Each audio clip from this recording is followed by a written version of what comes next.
Shalom Bapak Ibu Saudara yang dikasihi Tuhan. Berjumpa kembali di podcast Renungan Pagi Mutiara hari ini, yang setia menyapa dan menemani saudara di dalam doa dan renungan firman Tuhan. Di kesempatan pagi hari ini, renungan firman Tuhan kembali akan mengangkat judul Bolehkah Hamba Tuhan Kaya? Bagian yang kedua. Dan nas firman Tuhan terambil dari 1 Korintus pasal yang ke-9 ayat 13 sampai dengan ayat yang ke-18. Demikian firman Tuhan, "Tidak tahukah kamu bahwa mereka yang melayani dalam tempat kudus mendapat penghidupannya dari tempat kudus itu, dan bahwa mereka yang melayani mezbah mendapat bahagian mereka dari mezbah itu? Demikian pula Tuhan telah menetapkan bahwa mereka yang memberitakan Injil harus hidup dari pemberitaan Injil itu.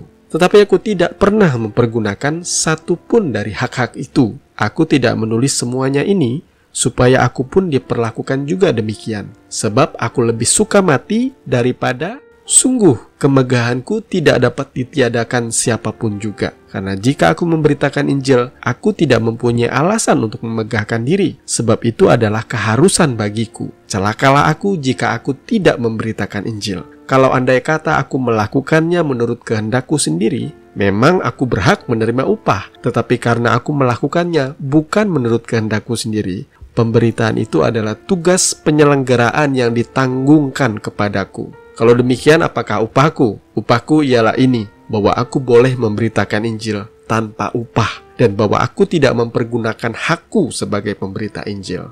Amin.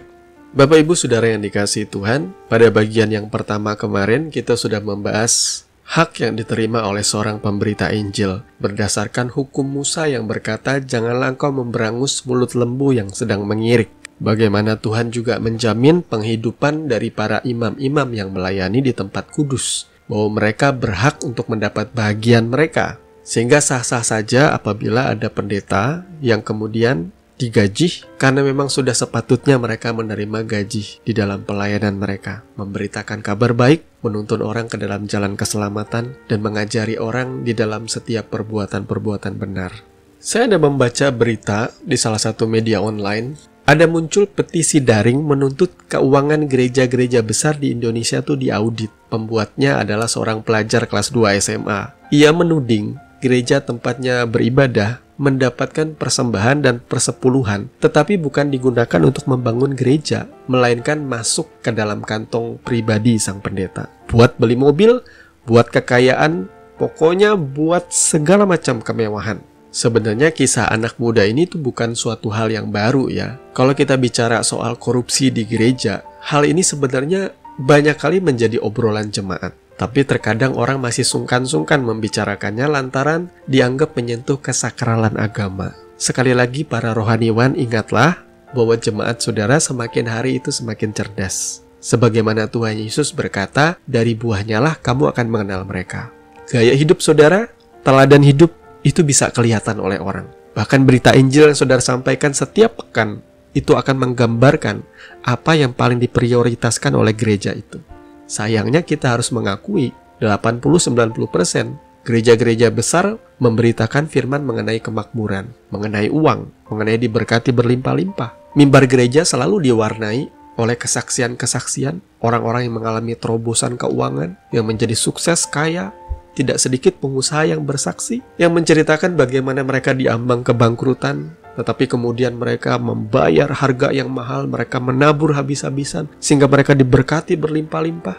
Tentunya berita Injil mengenai kemakmuran ini sangat menarik bagi jemaat. Pesan mengenai bahwa kita harus kaya, semakin kaya, luar biasa kaya. Itu seolah menjadi slogan baru di dalam gereja, yang selalu digaungkan di setiap awal khotbah. Kalau kamu tidak kaya, itu berarti kamu masih belum sungguh-sungguh di dalam mengikuti Tuhan. Bolehkah pendeta menjadi kaya? Saya pikir pertanyaan ini tidak sepatutnya ditanyakan lagi. Kalau menjadi kaya itu artinya pendeta mulai bergaya hidup mewah yang menunjukkan kehidupan duniawi, maka itu jelas bukan pada tempatnya. Kalau saudara bertanya kepada saya, siapakah teladan pendeta atau hamba Tuhan yang bagi saya betul-betul seorang hamba Tuhan yang sejati? Maka saya akan jawab Suster Teresa. Ini adalah hamba Tuhan yang betul-betul kaya, karena ia kaya di dalam kasih. Saya bisa membayangkan ada begitu banyak aliran dana masuk di dalam pelayanan Suster Teresa, tetapi tidak ada tuh uang-uang yang dia selewengkan atau ia pergunakan untuk kehidupannya pribadi, untuk beli mobil mewah atau mengkoleksi mobil-mobil mahal dan langka. Tidak ada tuh dia mempergunakan outfit yang branded, yang mahal. Tidak pernah saya melihat Suster Teresa mengenakan tas Hermes. Tidak pernah ia menunjukkan jalan-jalan ke Paris atau menikmati makanan di restoran mahal dengan koki level Michelin. Karena bagi saya hamba Tuhan yang sejati adalah hamba Tuhan yang tidak lagi terpengaruh soal uang. Ia tidak pernah menjadikan mamon sebagai tuan di dalam hatinya. Beberapa tahun terakhir muncul banyak akun-akun satir di sosial media, baik itu Facebook maupun Instagram khususnya, yang menyoroti gaya hidup dari hamba-hamba Tuhan. Seolah-olah mereka pengen menunjukkan bahwa mereka adalah hamba Tuhan diberkati. Dengan cara menunjukkan gaya hidup mereka yang bak sultan atau artis-artis papan atas. Mata jemaat tidak sedikit yang terbelalak melihat postingan-postingan dari akun satir. Bagaimana pendeta-pendeta memamerkan jam mereka yang mahal, yang bahkan harganya tembus 2 miliar lebih. Atau ada ibu-ibu pendeta yang memamerkan tas Hermes yang harganya ratusan juta. Ada juga pendeta yang memamerkan jalan-jalan ke luar negeri sambil mengenakan outfit dari atas ke bawah. Itu harganya puluhan sampai ratusan juta.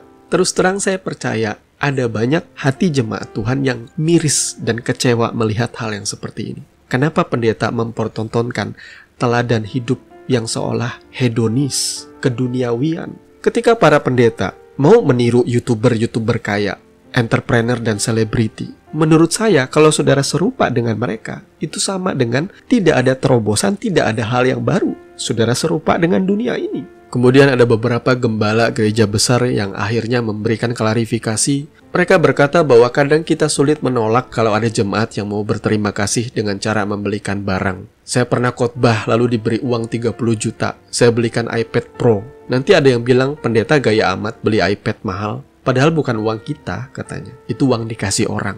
Atau ada juga jemaat-jemaat kaya yang menghadiahi gembalanya dengan jam-jam bermerek yang mahal. Lalu juga ada juru bicara gereja besar berpendapat bahwa ada banyak pendeta memang sudah tajir sebelum berkiprah di gereja. Orang tidak tahu bahwa di karismatik, kalangan profesional bisa ditahbiskan menjadi pendeta. Jadi banyak teman-teman yang menjadi pendeta sudah kaya sebelumnya. Gaya hidupnya sudah begitu. Justru inilah kesalahan dari gereja. Mereka sembarangan mengangkat orang menjadi pelayan Tuhan hanya karena latar belakangnya, orang profesional, orang kaya. Saya mengerti tujuan dari pendeta-pendeta supaya ada penopang secara keuangan di dalam gerejanya. Saya pikir ini adalah strategi yang sudah sangat terbaca oleh jemaat. Pendeta biasanya akan memberikan mimbar bagi jemaat-jemaat kaya yang tajir melintir, dengan harapan jemaat ini akan tetap stay di gerejanya sehingga persepuluhannya akan rutin mengalir masuk ke dalam gereja, ditambah dengan persembahan-persembahan yang lainnya. Mengenai pendeta atau kehidupan para imam dan pemimpin-pemimpin agama yang mencintai kekayaan, tentunya bukanlah suatu hal yang baru.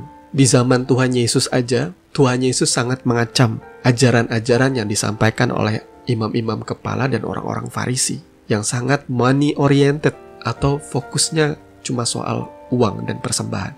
Di abad pertengahan pun sama. Sejarah kekristenan di abad pertengahan ini tercatat di buku sekolahan. Bagaimana Martin Luther memakukan 95 dalil di pintu gerbang gereja Wittenberg yang mengkritisi kebijakan-kebijakan gereja dan kehidupan para imam-imam pada waktu itu. Para pemimpin agama yang menyeleweng dari kebenaran firman Tuhan. Mereka memperjualbelikan surat pengampunan dosa.